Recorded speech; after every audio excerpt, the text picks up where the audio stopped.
Doctor साहब का फौरी रब्ता करके तो यही काम कराना चाहिए जो असी किया है, बजाय कि तखीर करेंगे। कितना अरसा हो गया टूटे हुए? 2 हफ्ते में। कितनी उम्र है माशाल्लाह? लगता है 7 साल का। 7 साल का। इसकी हड्डी टूटी थी, ये दांत की बड़ी, जिसको फ्यूमर बोन कहते हैं।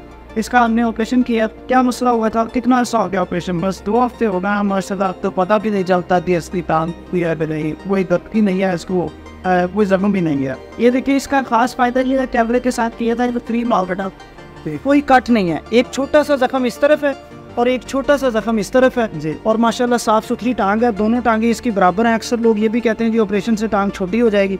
दोनों टांगे भी बराबर हैं और बच्चा इकट्ठी भी कर सकता है। इकट्ठी करो बेटा, शाबाश। और सीधी भी कर सकता है। और 2 हफ्ते बाद अब माशाल्लाह से आराम से इसमें कोई मसला नहीं है। इसका मैं एक्सरे आपको दिखा रहा हूँ, बाद वाला भी और पहले वाला, दोनों एक्सरेज आप देख सकते हैं।